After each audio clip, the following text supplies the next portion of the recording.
Hi. Hello. Hello, Welcome to everybody. Immersion into Source. Okay, we made it. I don't like that angle. Okay, I just got home. I literally just got home. I pulled in my driveway. It was 7:49. I'm thinking, oh boy, just cutting it close, cutting it close, cutting it close. So, hello, everybody. Welcome to Immersion into Source. And tonight's topic, which is sacred sex. And I noticed that there were more men signing up than is usual, which, for one, should not be surprising because, of course, men have that reputation. Not that women don't like sex, good sex anyway. But what I really liked about that is that there's an interest in sacred sex. Not just the, how should we say, McDonald's sex. Right. Yes. Casual in every corner, quick, no thought for preparation, any of that stuff. So anyway, Right. Emotionless. yeah. Don't you love my little dot here? Somebody bit me. I don't know if it was a spider or what, but Well, how nice of them. wasn't Well, at least I didn't do it, like right in the end of your nose. it? Yeah. Also on my chest here somewhere. Yeah, here. Oh, yeah. Got nailed, and I got bit by a horse today. My Oh, second horse no. bite. Oh, that's right. I forgot you were going out to play with the horses today. Yes, we had such a Yeah. wonderful time. I really, really, really enjoy working with horses. They're so magnificent, and their stories, and these 5 horses, they all had unique histories. And Mm-hmm. so as that was coming out, I'm like, this, and she's like, oh yeah, that. It was just beautiful. Hold on, I gotta turn my fan on. It's a little toasty in here. Okay. So, anyway, and I had to change my clothes to what I'd worn earlier to my mother's for a family dinner thingy. Because the clothes that I wore to be out with the horses are sloppy clothes, stained, that I didn't care about. And to do this work, I want to be clean. I want to be in not sacred clothes, but I don't want to be in stained, sullied things because, out of not only out of respect, but I think you're a pure channel. The clearer you are, the cleaner you are inside and out. So anyway, so that's why everything's like last minute. So we will be doing our healing in a moment. Mm-hmm. The chat room is open. If you have any questions about that, post them now before we get started. Remember, we're on a 1 minute delay, or you're on a delay. I'm not on a delay. What am I saying? I'm always on a delay. I'm always late. I'm on perpetual delay. Um, Healing. Okay. You So talk. let's talk about it. Yes, you What go. to expect. For those of you that haven't been here before, when Karen does a healing, she steps off screen and says a prayer. Then what? And then wonky things happen. Yeah, wonky things do happen. Yeah, didn't you say the other day that you felt like you needed to hold on to something? Yeah, I got really Yeah, busy. yeah. Yeah, that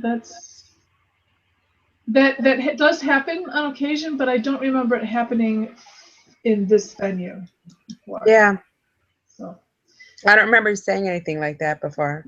yeah, so That's why I thought it was kind of appropriate you said wonky things this time. yeah, yeah. Yeah.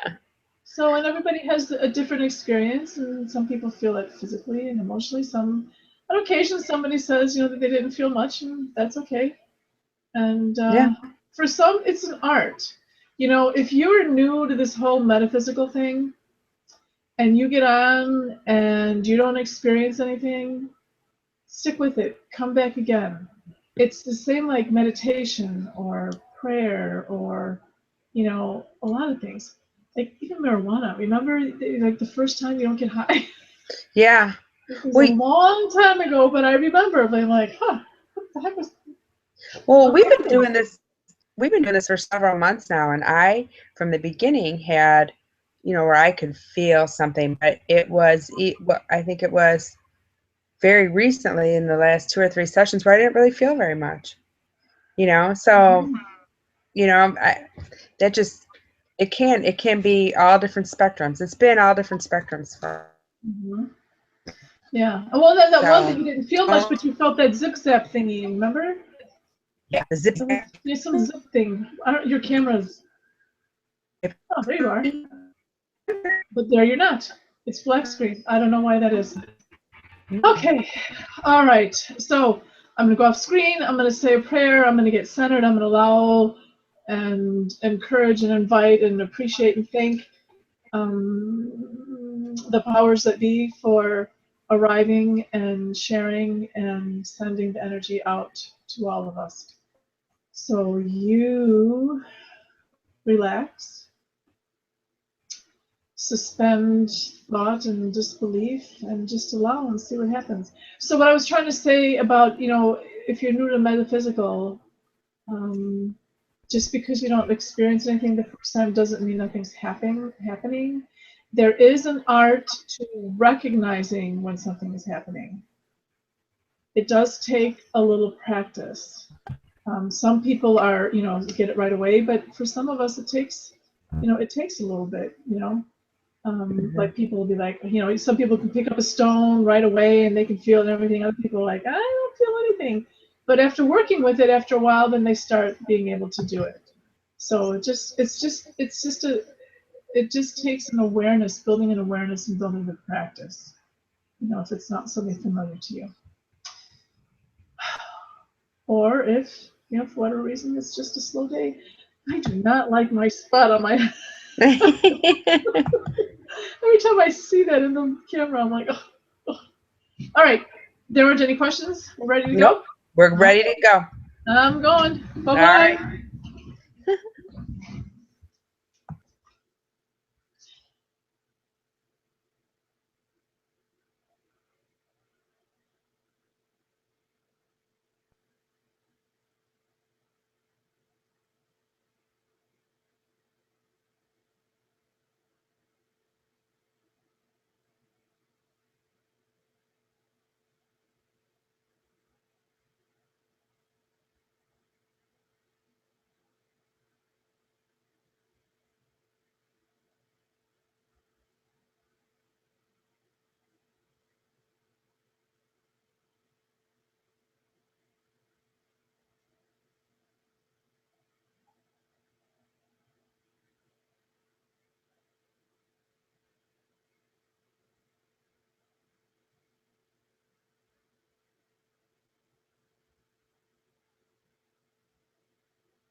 Okay. I'm back. You back? Begrudgingly. You get something to start? Well, yeah, like right there towards the end, I just started feeling very, very, very joyful. Like, and I had this band, I had this like band, like I felt like this pressure in my third eye, but it felt like it expanded, and there was like a diamond shaped thing, but this very long and very colorful. Well, I got to tell you, so pretty much in the early in the session, I'm like, oh, I'm gonna check on Monday, see what's going on, why she's not feeling stuff. And I was got it. It was felt like you were like on a plateau, taking a rest. You know, like you'd been getting this energy, and you just not kind of needed to settle in and rest for a while before you kept going. Okay. So then, I'm doing my thing, and then there was somebody by my side, and he's like, "You got to push it.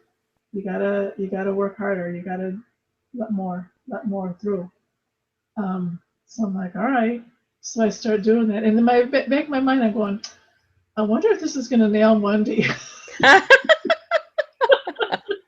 Yeah, It's okay. funny that you said it towards the end, because I was like, I wonder if that's gonna.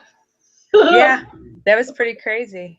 That's funny. But towards the So beginning, I have to tell you, at the beginning, I was, like settling in a little bit. And all of a sudden, I was like, oh my gosh, I have to go get this thing. And as you know, my daughter is taking off on an extended journey and will be gone for a minimum of a year. And we went to the store the other day and we got these things. Can you see it? a flower? It looks like a Try flower. to, there she is. It's a little, Oh. we were going to get little Lego people. Uh-huh. Little Lego people are very expensive. And so I don't know if you ever did Flat Stanley with your kids, where, the Flat Stanley, the student, I think in second or third grade, would make this picture of it's like a flat puppet or a flat person, Flat Stanley, and they would send it off to somebody, a relative that lived far away, and then that person would have to take pictures of themselves with Flat Stanley around in different places, right? Oh, okay. So in lieu of doing a Flat Stanley, we each have a little princess now, and we're going to take it with us on all of our little journeys and take pictures of it and share it back and forth. But so she was just like, I need the healing, because she's going to carry that then with her for my daughter. So that was really cool. That's So, beautiful. yeah. And what a So, cool way to stay in touch, and to, yeah. and to, and to commemorate whatever. Yeah. Anyway, so you guys, if you have any, comments that you want to throw out there of your experience, I'd love to, if you want to share, I'd love to share them with Karen. But if you're ready, we can start talking. Yeah. You ready? Ready to roll. All right. Ready for our topic of the day. I want to start with how we so often start, and that is define sacred sex for us, please.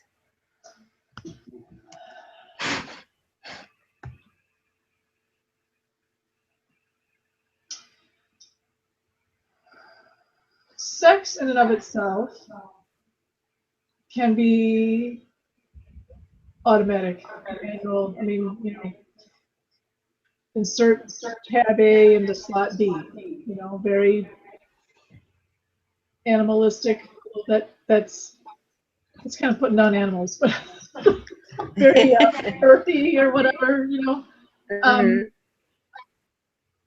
When you bring the sacred into sex, you are entering into the metaphysical, into the spiritual, making it about more than the physical connection. Obviously, you still have the physical connection, the emotional connection, and the love and all that, but you're bringing the sacred, you're bringing God, source, spirituality into that. So it becomes more mindful in a way. I mean, not that you want to be thinking, but you're mindful of what you are accessing. Orgonite, if anybody knows what orgonite is, but you look it up. Orgon, the reason that Wilhelm Reich called it orgonite, because he said that it was accessing organ energy, which is the same energy. The Chinese call it qi, in India they call it prana, and there are many names for it, and I don't, off the top of my head, doesn't matter.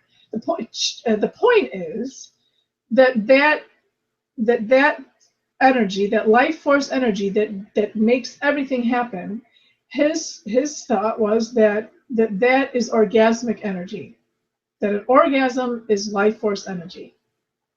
So he called it organ energy instead of orgasmic energy or whatever. Maybe that would freak people out. So chi, prana, all that is orgasmic energy.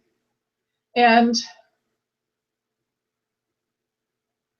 so the creator, however we are created, that energy, that big bang, that impetus, that life force, you are tapping into that when you are making love. And doing it with the understanding that it's sacred really kicks it up. So it's good to be aware that what you're doing is special. Like I mentioned, when we talk about McDonald's sex, that's what I call it. It's like McDonald's sex. It's on every corner. It doesn't matter. You can do it with anybody. It's quick. But you're really kind of perverting what it's about. Not that, having a quickie now and then isn't nice, against the wall, in 2 minutes because the guests are coming or something.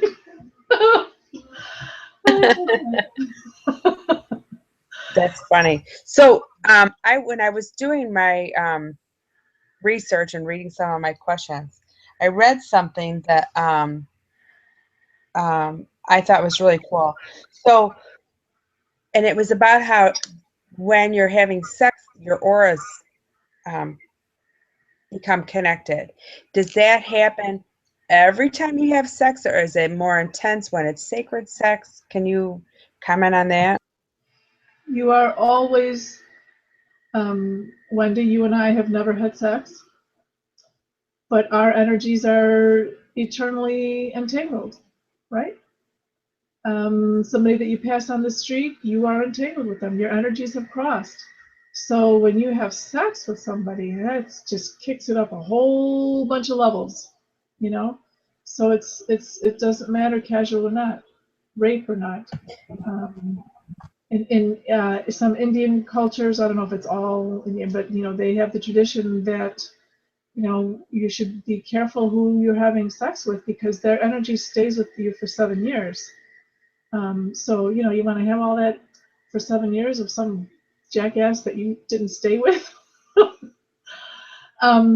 Although I have worked with women and had to clear out sexual energy that was way more than 7 years. So who knows how long it can stay there.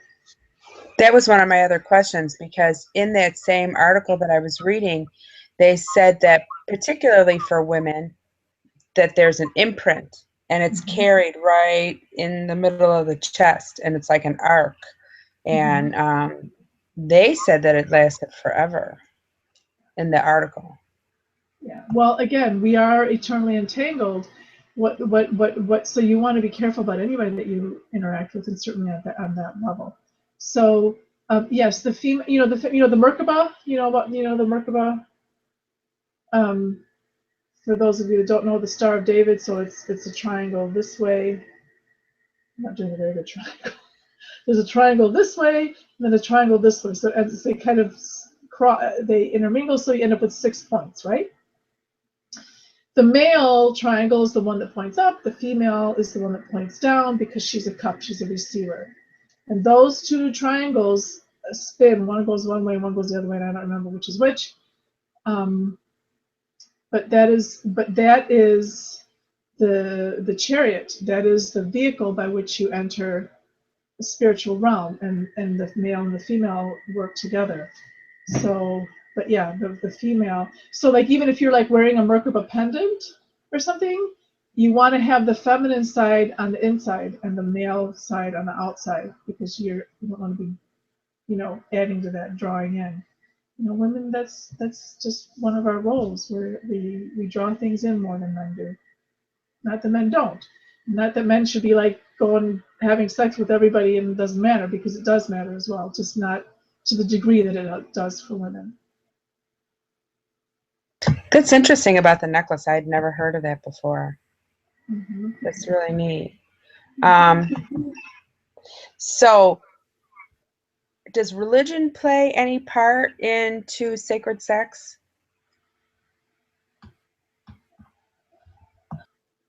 Yes, because religion is the path that you're choosing to follow to get closer to the Creator, right? I know there's this thing that always goes around, religion is belief in somebody else's experience, and spirituality is belief in your own. It's religion, true religion. I mean, we're not talking about when you're just blindly following some guy at the pulpit and he tells you what to believe. I'm not talking about that. But your true religion is you really believing and accepting a message from a being that God sent down with, clues on how to live a good life, and which is ultimately all about growing towards the Creator, strengthening your relationship with Source. So if you use if you're having sacred sex, that's part of your religion, because it's part of your journey. It's part of your strengthening your connection. I know that they're necessarily going to tell you that on Sunday school or whatever, but actually the Vatican every year has the Catholic Church has a conference every year on family life. And with this new Pope that came in, the last conference that they had, I read this a couple months ago, so maybe it was late last year or something. I don't remember when the conference was. But they, for the first time, started talking about sex, because this new Pope is very open and very, he's willing to go places and talk about things that hasn't happened in the past. And so they were talking at this Catholic conference about how powerful sex is, and how, it's connection and love. And I read the article a while ago. But so even the Catholic Church, who, everybody's like, oh, they don't like sex because, well, but they do. They just say no. I think that's good. I love how progressive they're getting in their thoughts. Yeah. Okay, so does sacred sex happen in our afterlife? Or do we have the same issues there where it's at both? We have sex. I mean, you don't have to. Personally, I plan to, but you do have sex continually, with whether you have a body or not. And optimally, it would be part of your spiritual practice. Yes. Okay, that's awesome. Mm-hmm. Okay, you guys, do you have any other questions? Because I just have a couple more here. Is it possible to have sacred sex without being in a committed relationship?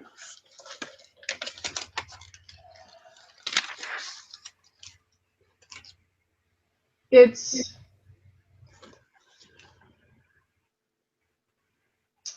don't know what better word I can use, but mirage. They're showing it's like a veil. It's like a shade of it. Okay.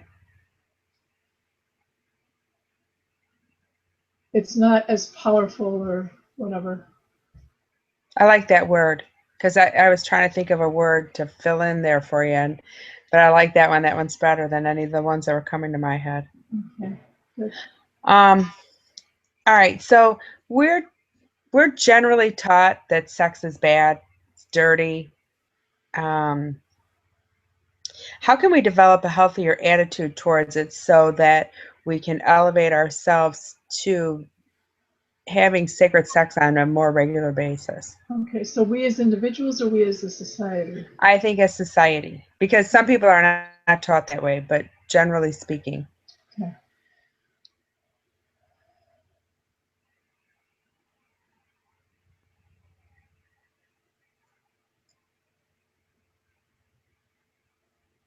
So taking the fear out of it, it seems that there's somewhere somebody has a fear, control, that there's a control factor because of fear of what people would know or be able to experience.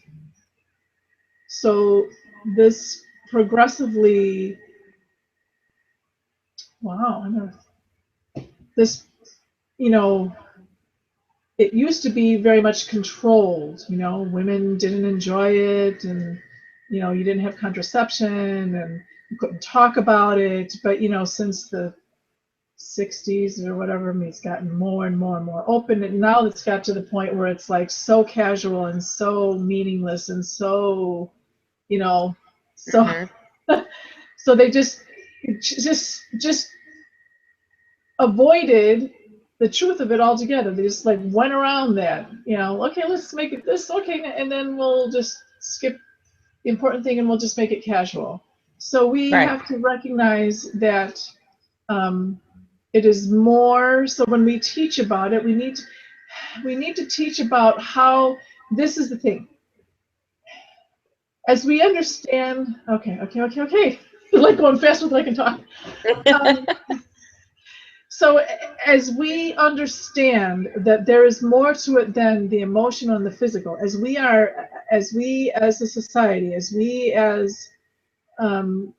learning more about the vibrational level, about our energetics, that we are energetic beings, that we operate at the quantum level, that everything matters, that me poking my finger like that can affect somebody, even if I don't actually physically touch them, which actually happened the other day. I was making a point. She's like, "Ow, oh, sorry." And I didn't even touch her. She's like, "I felt that." I'm like, "Oh, excuse me." She didn't say "ow," but she was like, "Oh, I felt that." Whatever. The point is, as we recognize that more, that we are vibrational beings, and that means that everything that we do, everything that we say, everything that we think, everything that we feel has an effect not only on ourselves, but on those around us and the world at large and the universe. Mm-hmm. So sex is the same thing. So as we recognize that it is more than making a baby, it is more than having an orgasm, it is more than getting close to your partner, it's more than a cure for a headache, it's more than, all these things that we have sex for, that there is that vibrational component, that energetic component. When we understand that, it'll switch everything. I like that. It's good.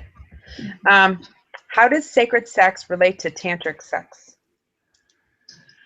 It's the same, essentially. There are sacred sexuality, there are, all different terms. Tantra is the same as yoga. Yoga was designed to create a means by which you could access God, get closer to God. We like to use yoga because it's relaxing, because it builds muscle, because it's, all those kind of physical and emotional things. But ideally, originally, it was created for much more than that. It was created as a bridge towards God, towards Source, whatever you want to call it. And that's why there are like many yogis or whatever in India that like they won't teach US people because they feel like we're not doing it right. And not that all yoga people aren't doing it right, I'm not saying that at all. But there are some that aren't doing it the way that it should be. So it's the same with Tantra. Tantra was a way to teach how to do this with sex, and some people just use it as a license to, Yeah.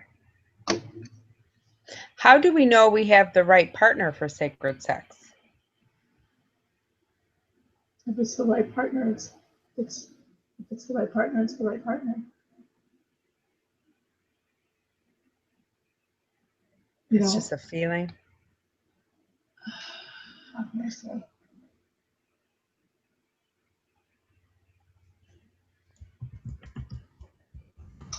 If you are a match, if it's the right partner, your energies align, then the sex is going to be sacred. Now, you probably want to have a conversation about that. You don't want to like surprise, drop that on them later in the game. Go, by the way. So that's one of those conversations you need to have before, so that True. But if you're in alignment, then it's going to be that will work as well. If they're not open to that, then you might want to rethink the whole thing. If they're not understanding that sex is sacred, then if you're already married, do what you do. But if you're exploring a relationship with somebody, how important is it to you? You know what I mean? Like the way I live my life, I'm pretty woo-woo. I'm pretty wonky.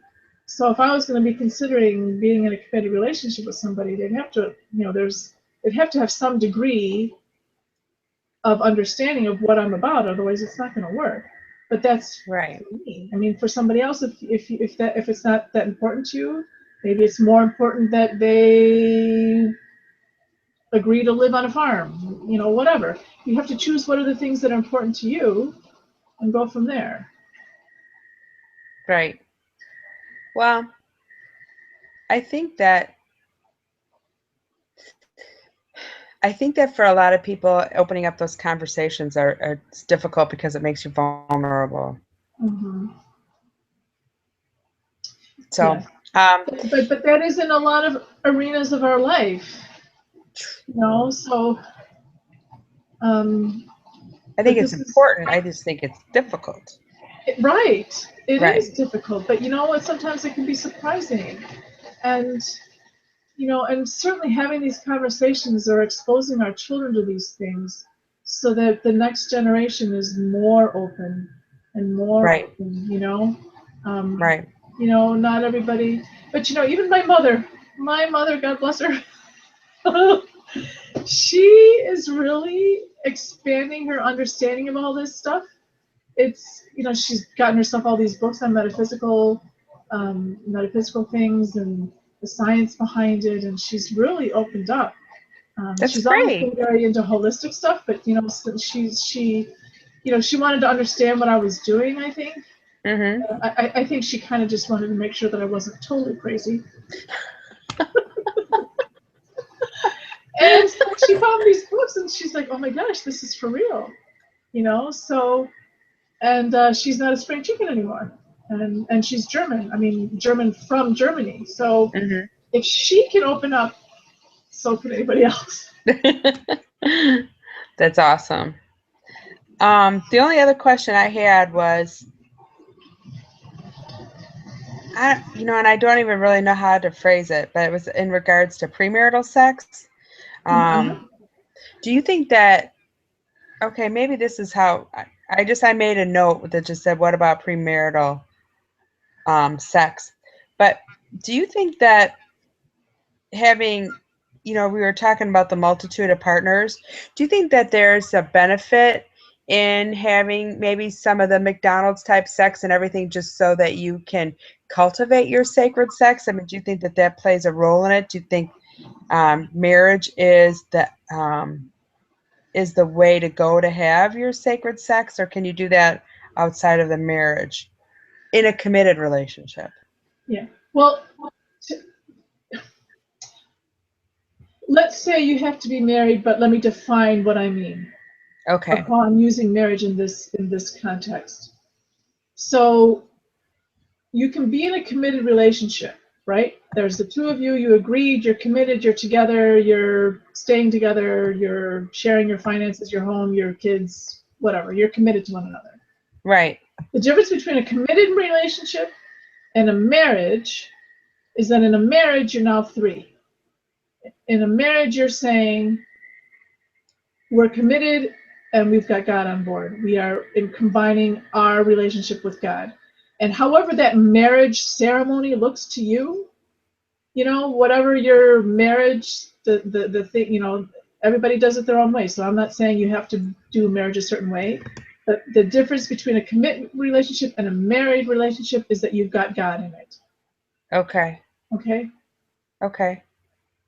You just made, when you said that, you made me think of Grey's Anatomy. I don't know if you've ever watched it, but two of the main characters, when they first got married, they did it on a post-it note because their lives were so busy that they never had time to get to the chapel, you know?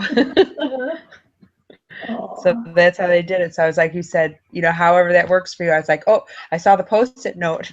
Okay, yeah, yeah. So, Yeah, you know, whether what, you know, people do hand fasting, whatever it is that you're saying, we're bringing God in, sure. sourcing, whatever you want to Yeah, call it again. You know, I use the word God, but not everybody right. does. I think that's all. I asked several minutes ago if anybody had any other questions, and nobody has, and that's all I came up with. I really thought I didn't, you know, besides the fact that I was, you know, doing some things with my daughter today, I thought that there'd be more questions. Yeah. So I Well, you didn't. know, it's something that you need to explore on your own. It's not like, you know, we can sit around and practice, you know, okay, Wendy, let's get the girl, you know, let's have the girls over and let's, you know, Right.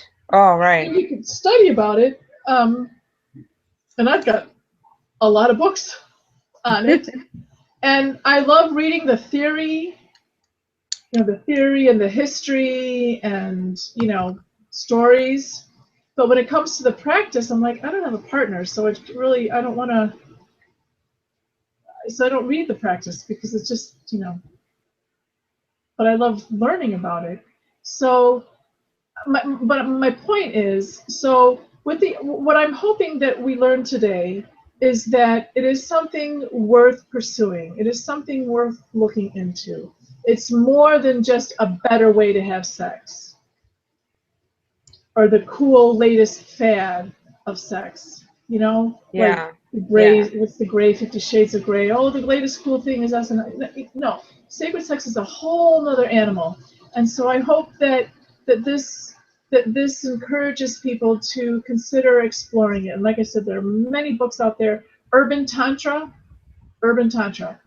Uh-huh. Pretty sure that's the name of the book. That's a great one to start with because she just the way she speaks, she writes very well, and then and at the very back she has pages and pages and pages of resources. So if you got to start with something, start with that one.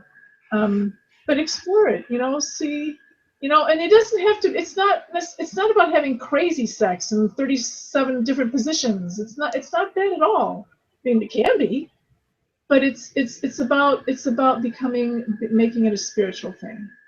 Okay. Okay, Yeah.